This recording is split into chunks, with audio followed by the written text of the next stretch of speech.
Welcome, everyone. Please stand and join us in singing our opening song.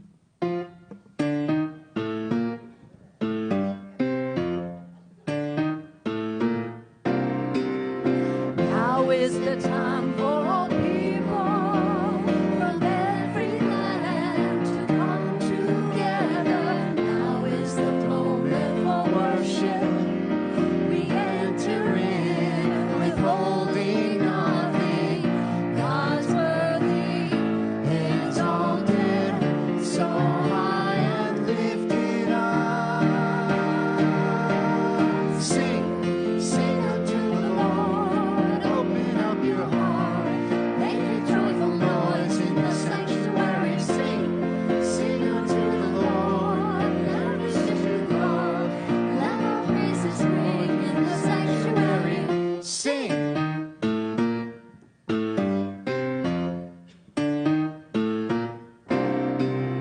Now is the time for all people from everywhere to come together. Now is the moment for worship.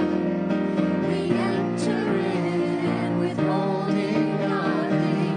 God's worthy, exalted, so high and lifted up. Sing, sing unto the Lord. Open up your heart. Make a joyful noise in the sanctuary. Sing, sing unto the Lord. Lavish it with love. Let our praises ring in the sanctuary. Sing.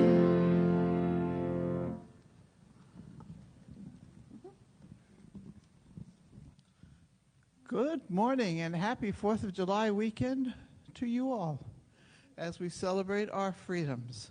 I'm Lainey Marger and I'd like to welcome you to Unity of Wilmington, our hybrid service for you in person and for you online out there.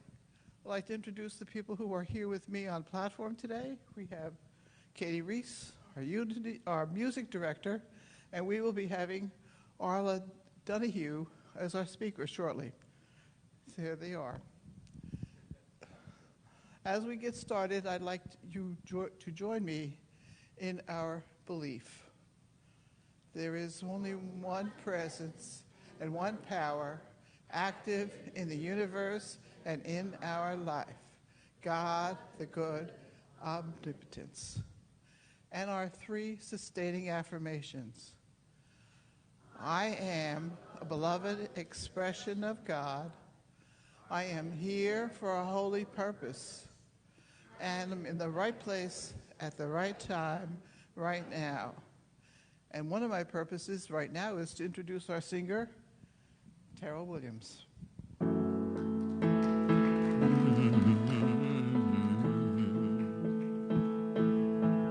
Yeah.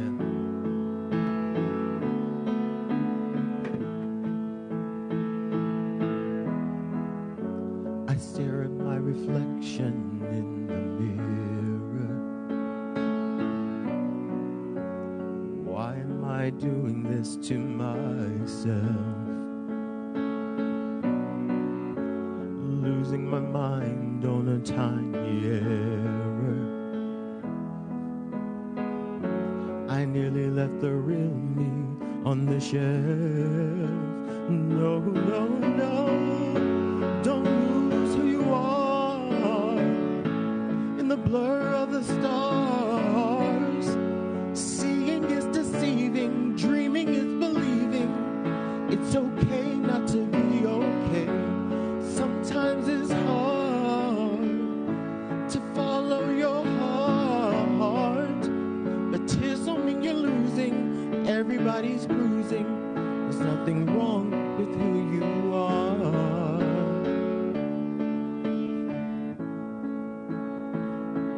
No, no, no, no, no, no, no.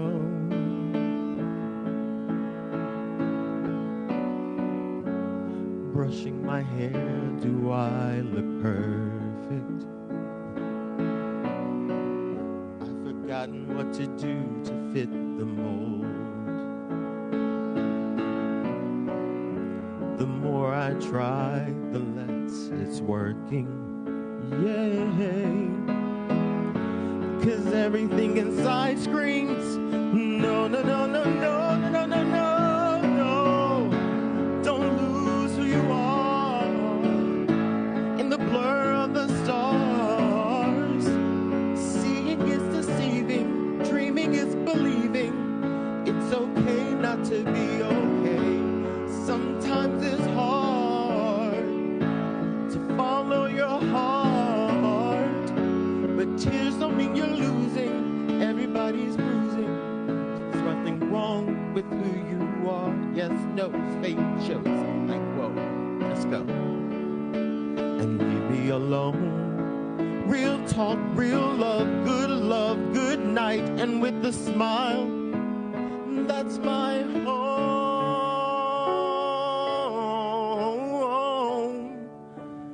That's my home. Yeah, yeah, yeah, yeah.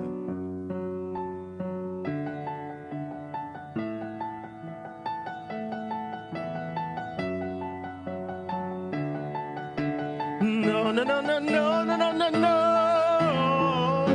Don't lose who you are in the blur of the stars. Seeing is deceiving, dreaming is believing. It's okay not to be okay. Sometimes it's hard to follow your heart. Tears don't mean you're losing. Everybody's bruising. There's nothing wrong with who you are.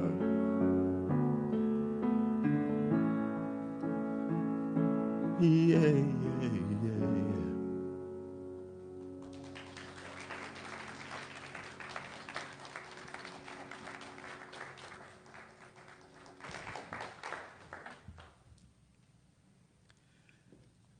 And now I have the great pleasure of introducing our speaker for the morning, Arya Donahue, who is, as she claims to be, and is, a joy liberator, which is a wonderful title to have.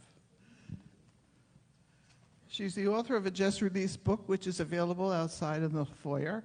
Joy comes to earth in receiving and giving. Arya has long been associated with Unity, and particularly with this church, in that she helped build it when it was first started. So without further ado, Arya, welcome to Unity.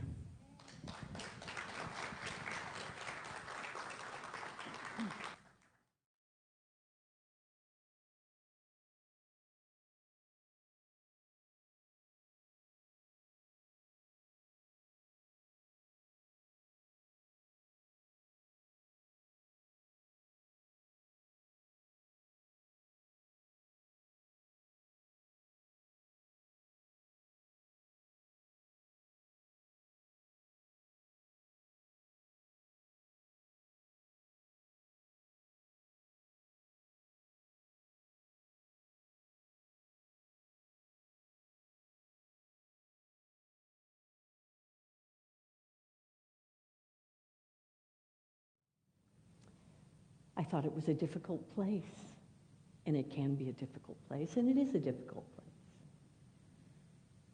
And it was coming to Unity back in 1987, where I met my godparents, Renee and Marie Perret, who enfolded me and many others to allow us to feel safe and nurtured, and to inspire us to be all that we could be. And it's because of them that I'm standing here today. So thank you, Renee and Marie. When I was preparing for this talk, and actually when I agreed to speak on this day, I had no idea at the time, which was, I guess it was about 3 months ago. I don't know. You know how time is. And I agreed for this day. Little did I know at the time that Russ and I would be returning to Wilmington to live.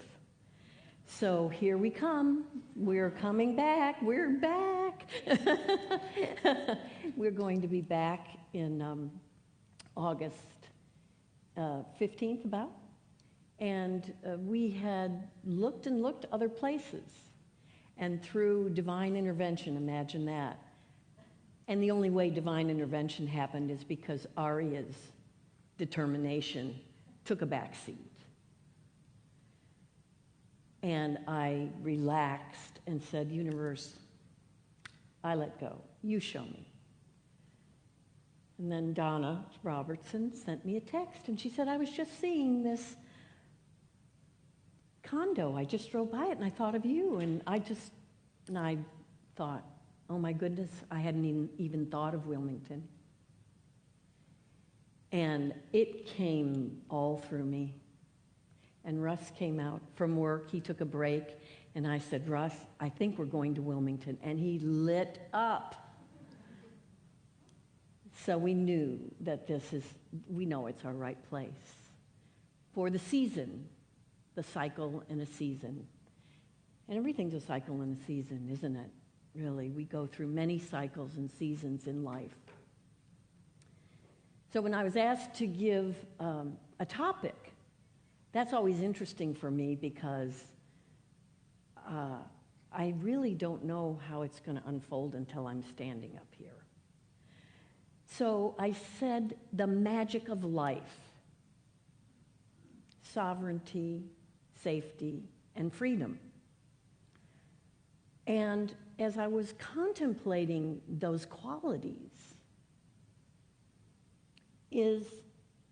I was taken back to lessons in truth, the foundation of unity. Now, when I first saw this book, I thought, oh my God, it's everything. I believe everything. It's true. It's all true. And then I journeyed into other types of study, all kinds of metaphysical, interesting, cosmically related things. And yet, when I was thinking about sovereignty, freedom, and safety, I was taken back to this book.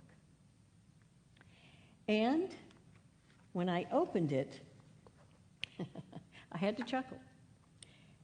First lesson, bondage or liberty, which? So I thought, okay, well, let me see here.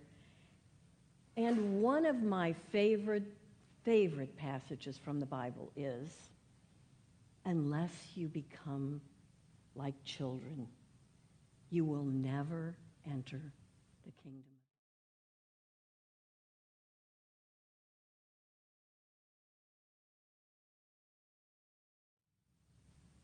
And I've contemplated that for a long time because I think the magic of life has to do with becoming a child.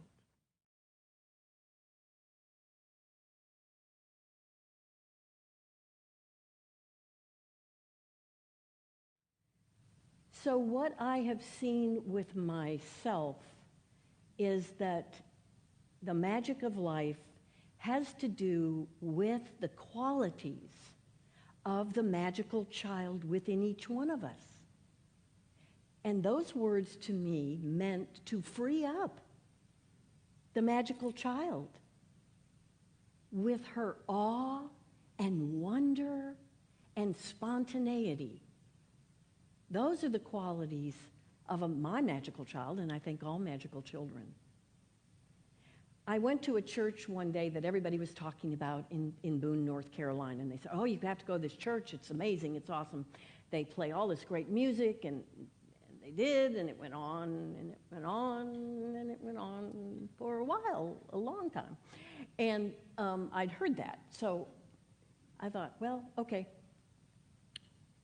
But right before they went on with the music, they had a little tea time in advance of the service. And I was standing there with my friend, and there was a little girl about maybe a year old, but she was old enough to walk, and a little boy over here, about that far away from each other. The little girl had gold shoes on, and I'll never forget these gold shoes. And she was such a bright little happy light. She turned and saw the little boy, and she went, oh, and ran over and grabbed him and hugged him. She didn't know that little boy, but that was her spontaneity. That was her magical child. She didn't know not to do that. She didn't know that's not okay. She was spontaneous in the moment. So how do we get to the magical child?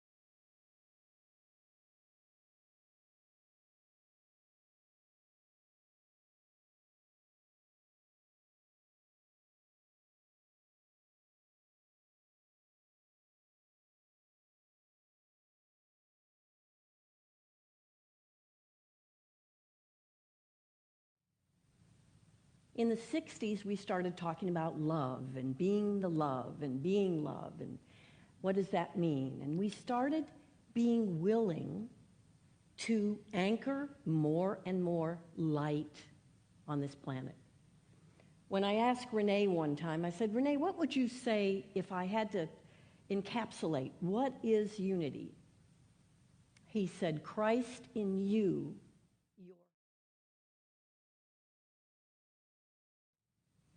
So we have been journeying collectively for 30, 40, however many years to bring in more and more light, to anchor more and more light. And what happens when we go into a dark room and turn on the lights? What happens to the darkness? It goes away. So for me, my journey, as I have brought more and more light, as I've chosen to do this, and we've all chosen this, nobody's doing it to us, we are not victims of circumstance, we are choosing to be conscious and aware and awake. Agree? Yeah. So as we have chosen to be more of the truth of who we are, the Christ presence that we are, which is pure light and love, is it not? Pure light and love? So the more of that we embody, the more of that which is not that in our subconscious patterns, in our ways of being that do not honor that, what is going to happen?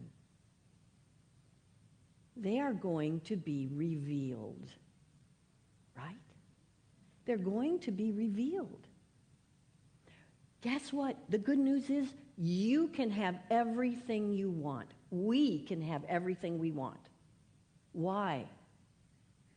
Because it's the Father's good pleasure to give us the kingdom, which is the presence of Christ within each one of us. Now, okay, if I write what I want, I should be here tomorrow, right? Where is it? Where is it? It's not here yet, and it's not here yet, and it's not here yet, and it's not here yet. So, do I have faith? Do I hold steady? Why isn't it here? Because on the way to having with what I want, which is to embody the Christ presence in me, for me that is embodying, and beyond embodying is integrating joy, the frequency of joy. Because for me, the evidence of love, embodying love, is the expression of joy. So as we have been on this journey all along, these patterns come to the surface. And a great teacher once said, we prayed for peace in the 60s. So everything unlike peace came to the light. It's not an automatic deal.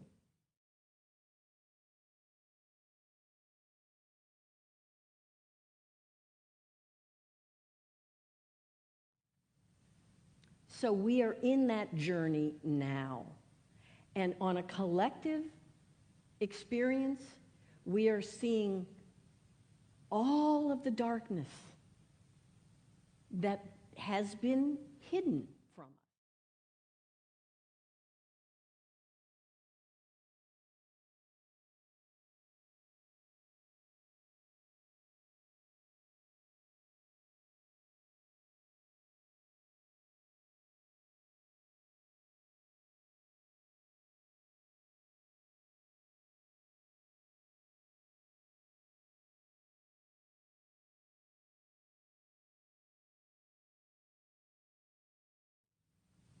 To being all that I can be and to integrate the presence of the Christ within me as joy,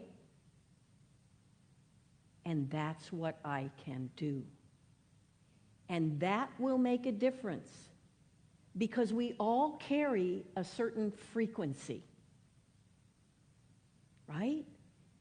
The frequency of love is a high frequency, my friends. The true frequency of love is a high frequency. And when we're in the presence of love, it can be activated within us. It can be jump-started by someone else, by a great teacher, by a guru, by someone. They can jump-start our battery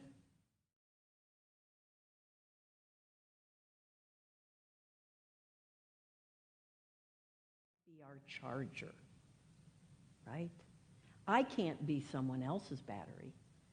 I can help jumpstart someone and remind them of the truth of who they are.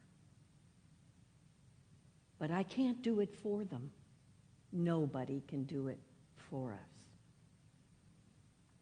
Some of you may know that Russ Donahue and I knew each other 30 plus years ago now, maybe 33. We met here at this church. We took the breathwork training together. We're both breathwork facilitators. And we had a special spiritual friendship back then. I was in another marriage relationship, and Russ then was in a marriage relationship, and we took our separate paths.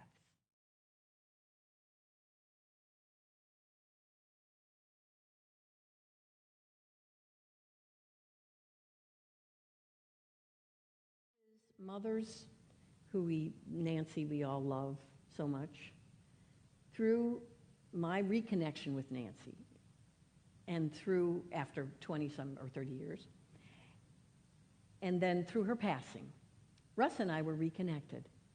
And it was the right time for us in life.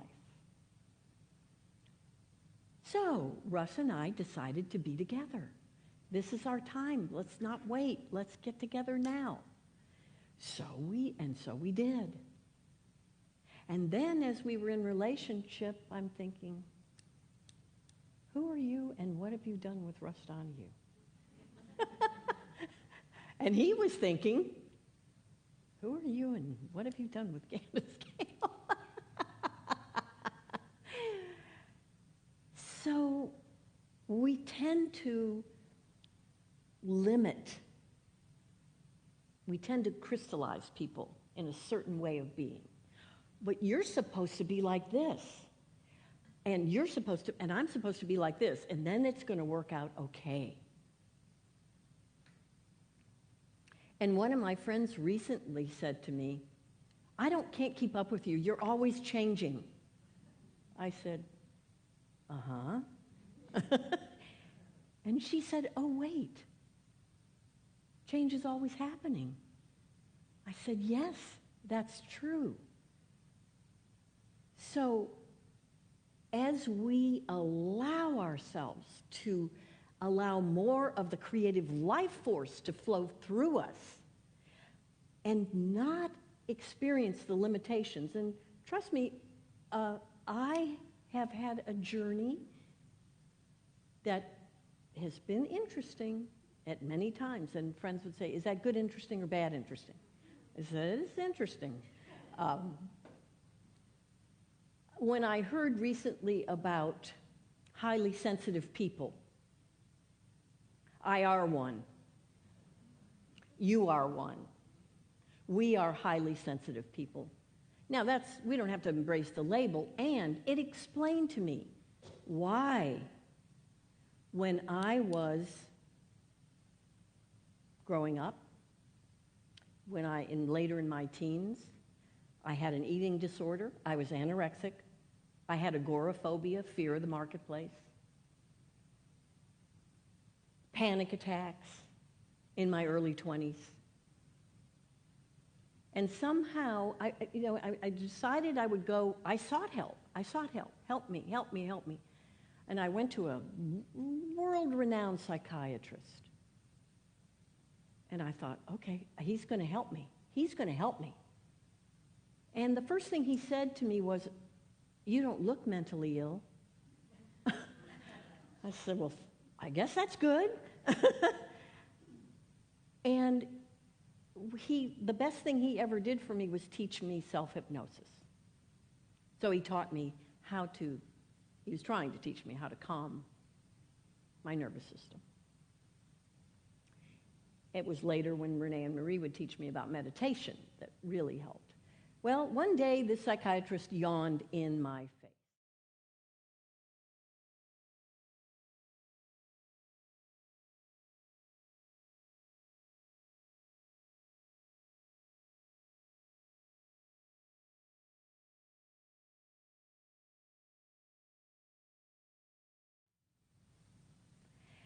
And from that moment on, I started eating better. I used to count the days I didn't have panic attacks. Everything got better. Why? Because my spirit, my indwelling spirit was calling me. Now, I've learned recently through the body of work that Russ has been involved with, that we come in as energetic beings. That's how we come in.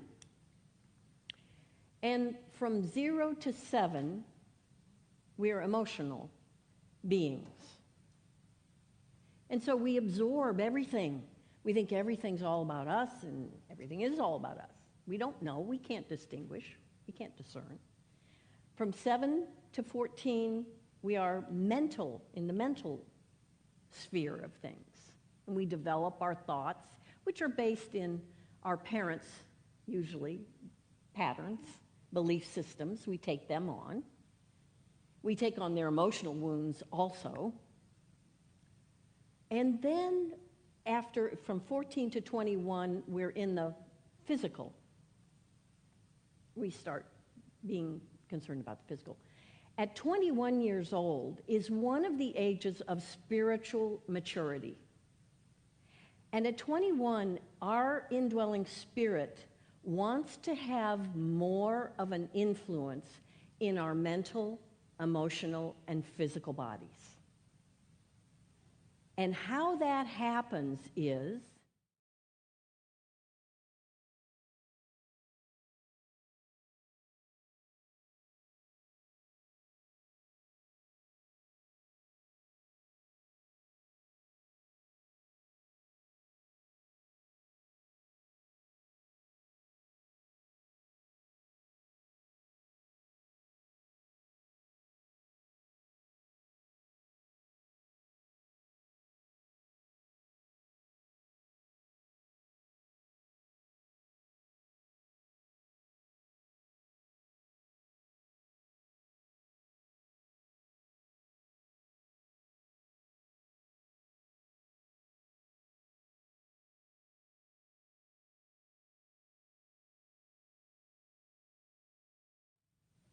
now, I've been over the years, I've been to therapy. I've done a lot of inner work, a lot of inner work. I've done a lot of spiritual work because I wanted to. And yet, when this collective trauma, which we created by all this light, happened, the blessing is, for us individually, is that what happened for me, and I can speak, this is again my perspective, you don't have to agree with me. My perspective is, then my traumas started coming to the light. I was in a safe place with Russ, who could hold sacred space for me. And those traumas that I thought were all taken care of were not taken care of. They were still rearing up. And particularly because he carries so much light and love, shoot, nothing could hide. And the same for him with me, is that things we thought we had dealt with as a blessing came to the light. Then we had a choice.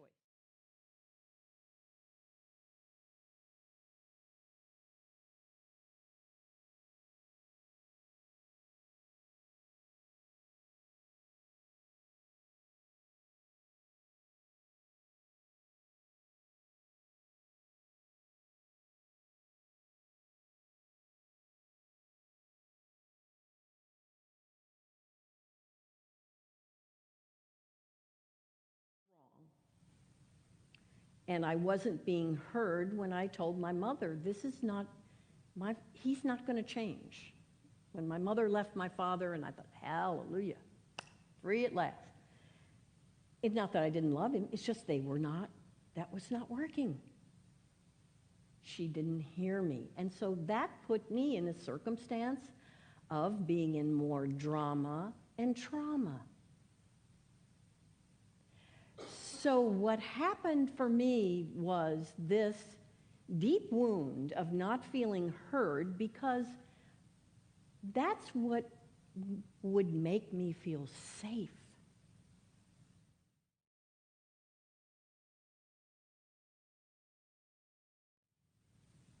I had an opportunity to allow that to come to the light and to allow it to be healed through love and acceptance.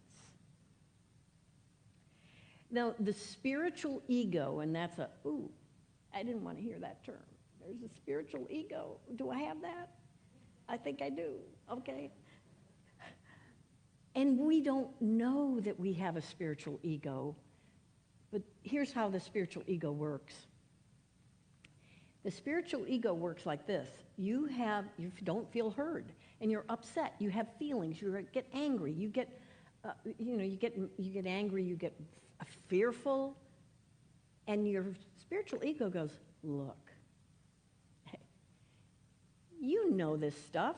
You know all this spiritual stuff. Why are you allowing this to happen? This is not really happening. You're beyond this. You're beyond feeling scared, feeling angry. You're beyond that. So don't pay any attention to that. You're beyond feeling guilty or shameful or, how long have you been involved with? 87, you got into Unity. Why don't you know these principles right here? Really? The spiritual ego is not allowing, the spiritual ego really represents the magical child that's in us going, wait, I'm not being heard. You're not hearing me. You're not paying attention to me. And we can't put that aside. We can put it aside. And if we do, what's going to happen? The same behavior that's limiting, our self-limiting behavior, is going to continue. I have had for a long time such a drive in me to be unlimited. That's been my motivation. I want to be unlimited because why? I know at some level that's who I am. I am unlimited. The Christ presence in me is unlimited. Jesus said, do ye not know that you are God's? Ooh. Ooh, that might mean I have to take responsibility. I might have to really accept responsibility for being the Christed one being on the earth.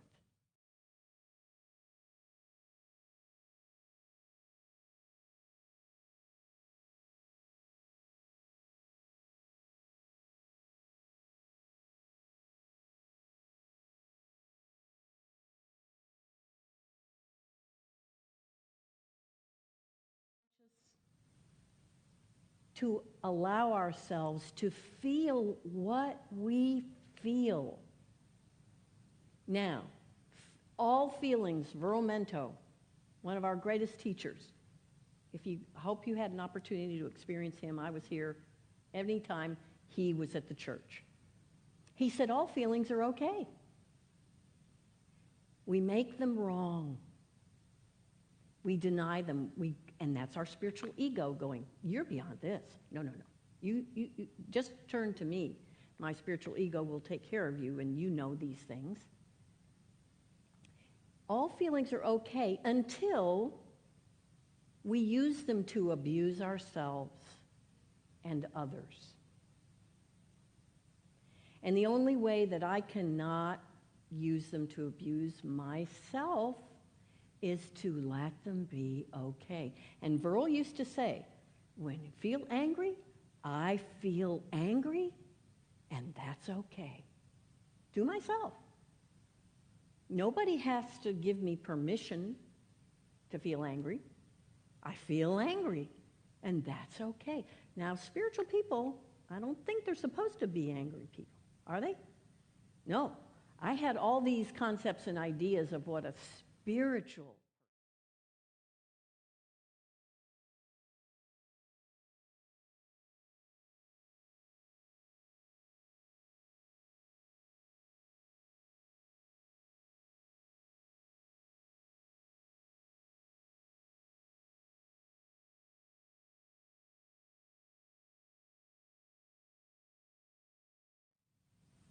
and we can't rush the cycles. We can try.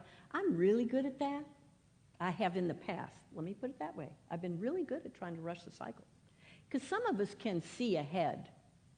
I've been able to see ahead for a long time. Pat Bellamy used to say to me, tell me what's going to happen in a couple of years. Because I used to see about 2 years ahead. And now I realize that there are right cycles and right timing for everything. It's like the saying, you think you know, but you don't.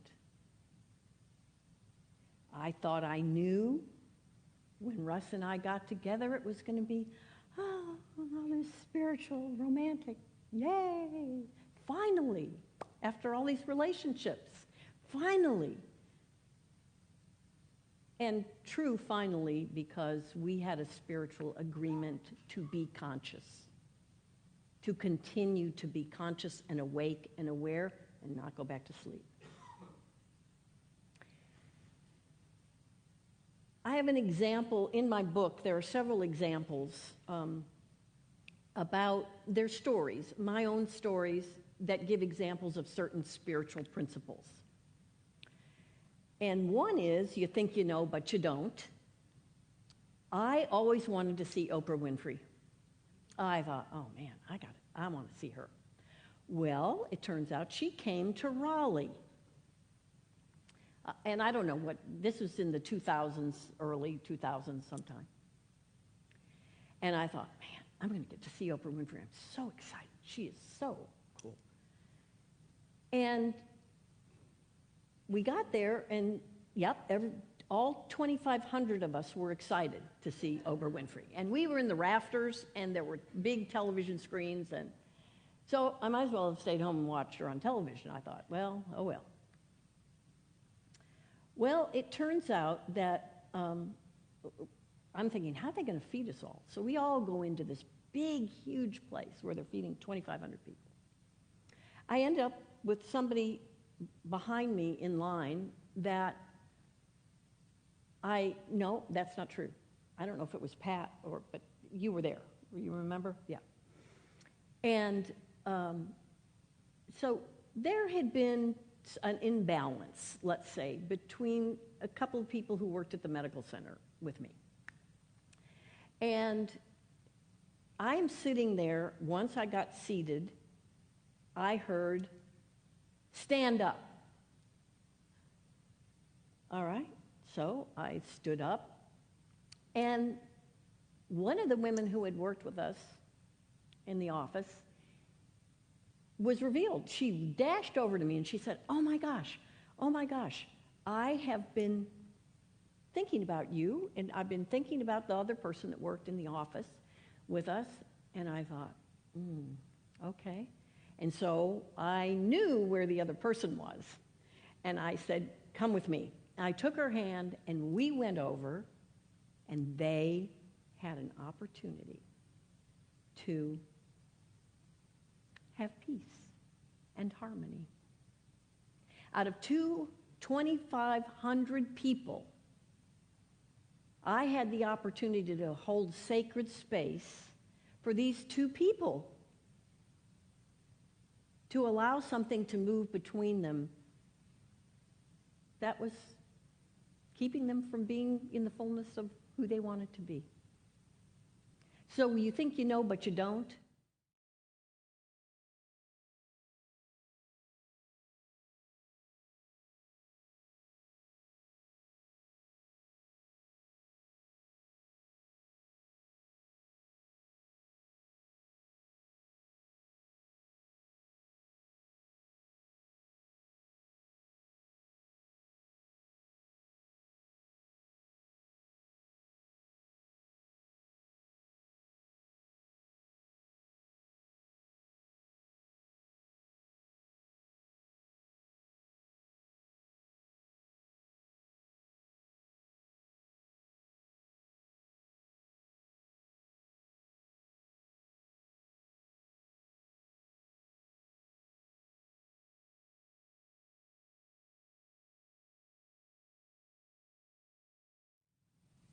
I don't really choose to allow my vital life force to be taken by that. Behaviors, there are bad behaviors that I don't like. I do not like them. And the only way for me to know what I can do, what is my purpose, how can I take action,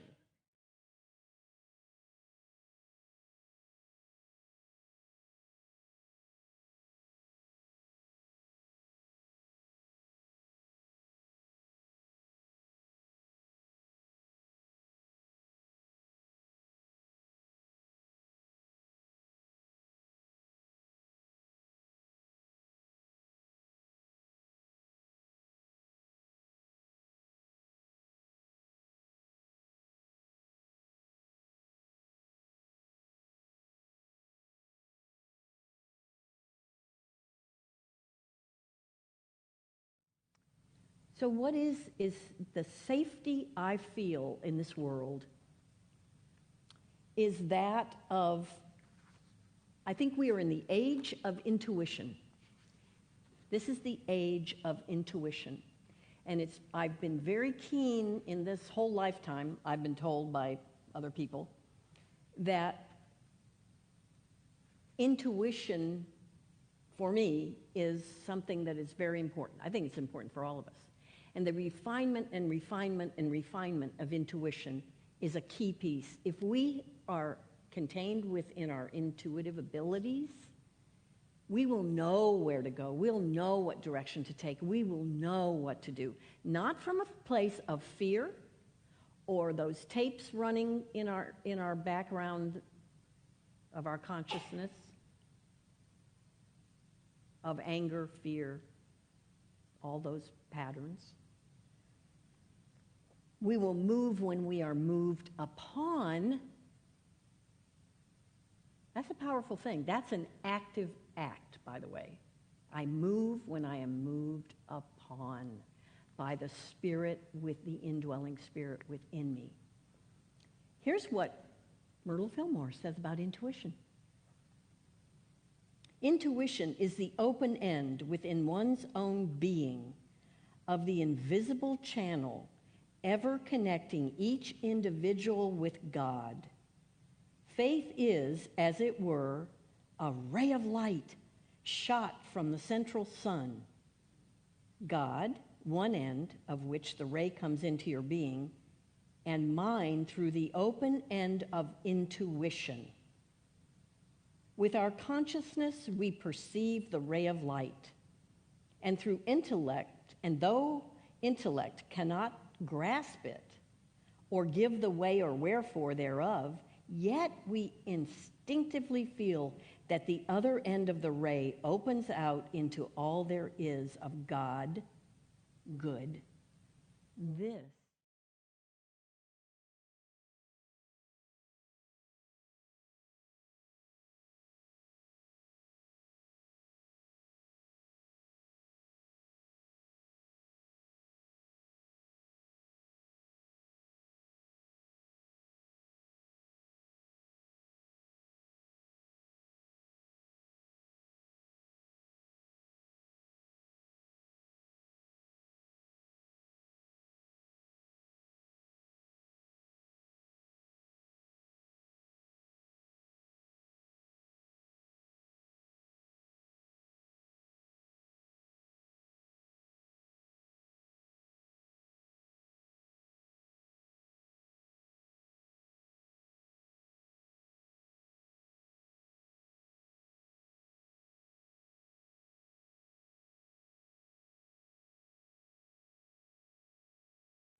Our sovereignty is knowing that we have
our freedom.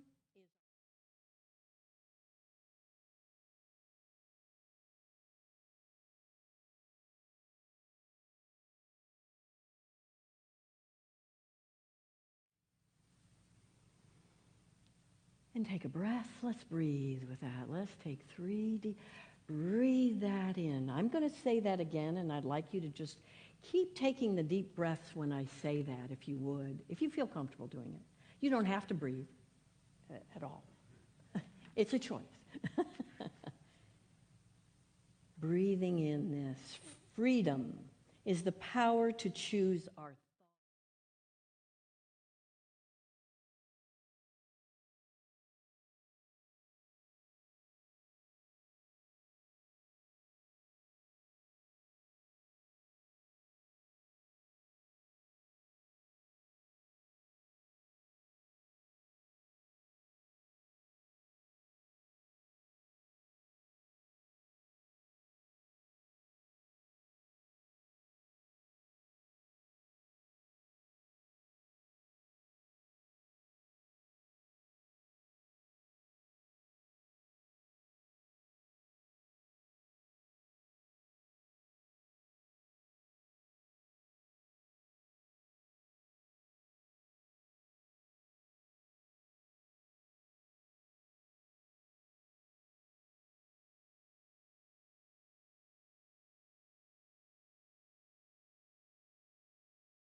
you're still up. Okay.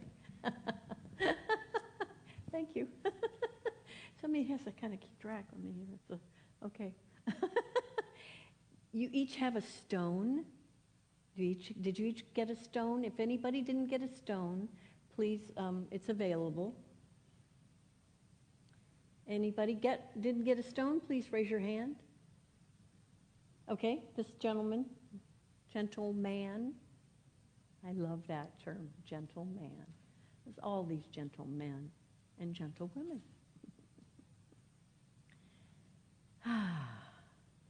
So stones can, these stones will take on the energy of what we're going to do now. And so this is your stone.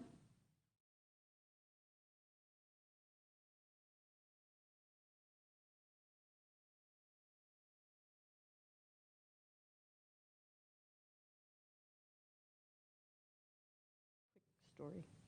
When I went to Egypt with Don Miguel Ruiz, who wrote the Four Agreements, and it was quite an experience. And at one point, he asked if anyone wanted to sit and eye gaze with his son Jose, who was an apprentice of his at the time. And I thought, I don't know what this is about. I don't think I'm going to do this. It's kind of scary. I don't even know. Okay. So finally, my spirit, again, stood me up. All right, stand up, go over there. So I did. And when I gazed into his eyes, I saw the most beautiful, perfect baby. And holding it up like this, and I heard,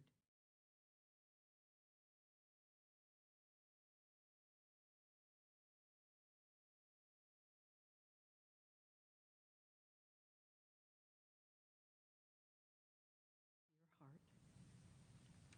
And just close your eyes, if you would. And I have a process that I do I'm going to share with you, because we're in high ranges of spiritual talk right now. But so let's connect with the earth. And the way that I do that is if you would like to imagine, and again, it's your choice, if you'd like to imagine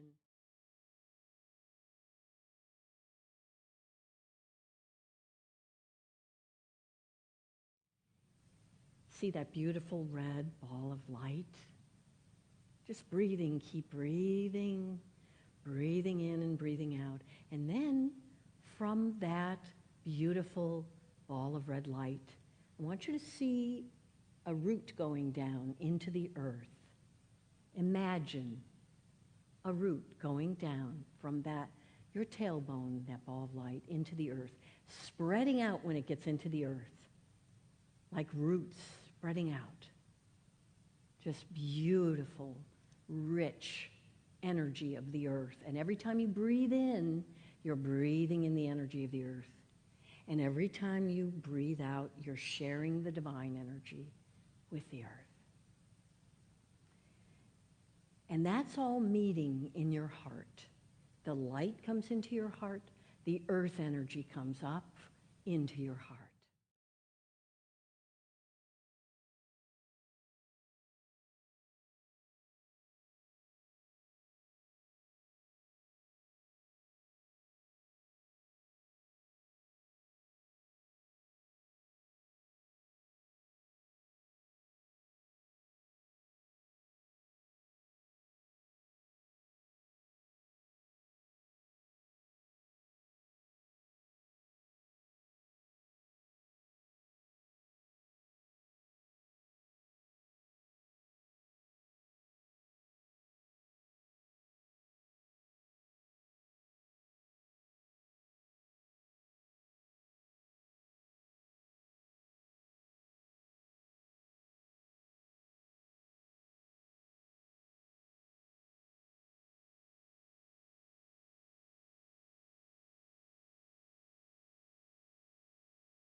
receiving and of your giving. 'Tis the time for giving, as we have received, as you would like to give back or give with. I would ask you to join me in our mudra. Divine love, through me, blesses and multiplies all that I am, all that I give, and all that I receive. So it is. Your giving can be in person. It can be by check directly to Unity. It can be through PayPal. It can be through Venmo. And if you purchase things through Amazon Smile, we get a piece of that as well. Thank you very much for receiving as well as giving. Terrell.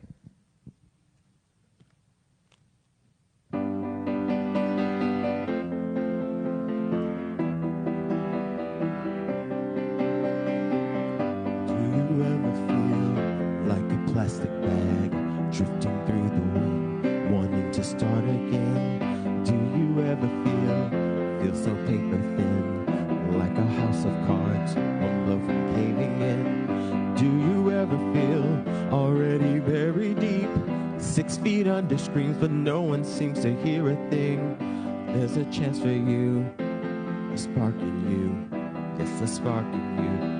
You just gotta ignite the light and let it shine. Just on the night, like the 4th of July. 'Cause baby, you're a firework. Come show 'em what you're worth. Make 'em go, oh, oh, oh, as you scoot across the sky. You're a firework. Come on, let your colors burst. Make them go, ah, ah, ah. You're gonna leave them all in awe, ah, ah.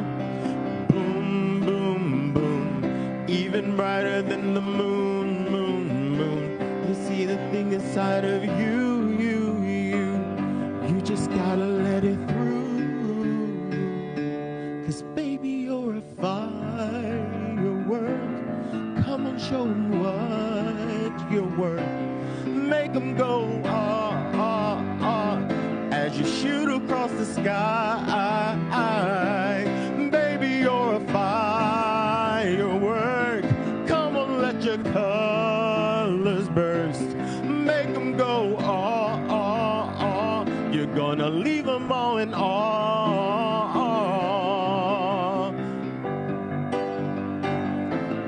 Brighter than the moon, moon, moon. Boom, boom, boom. Even brighter than the moon, moon, moon.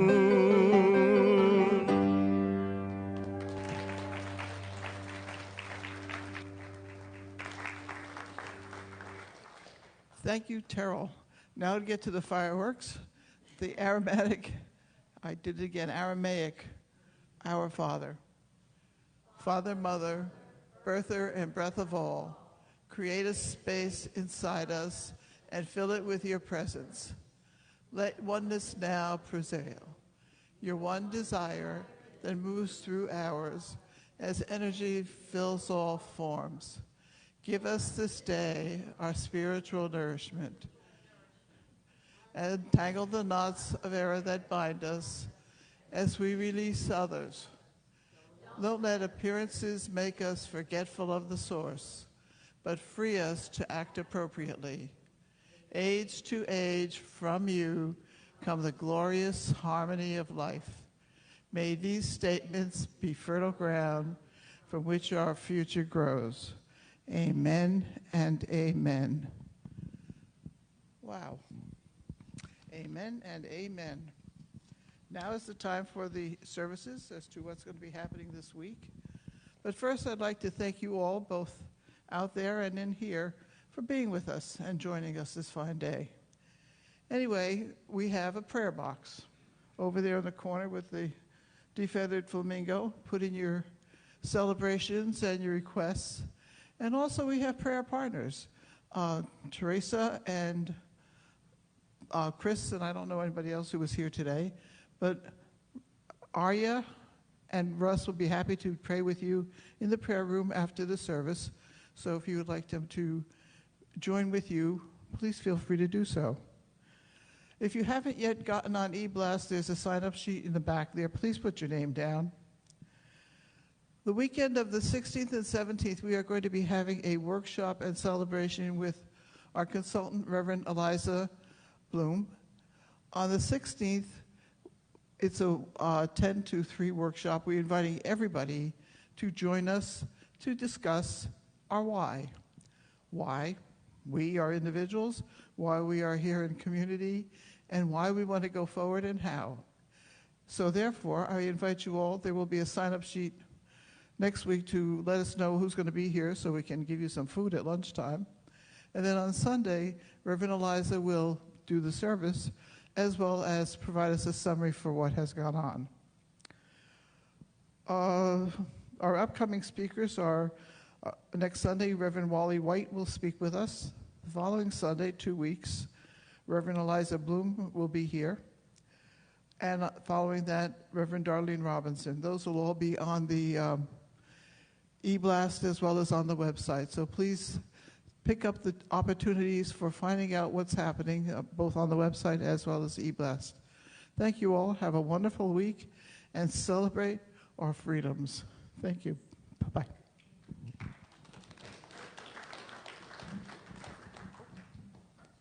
I forgot. Peace song. Peace song.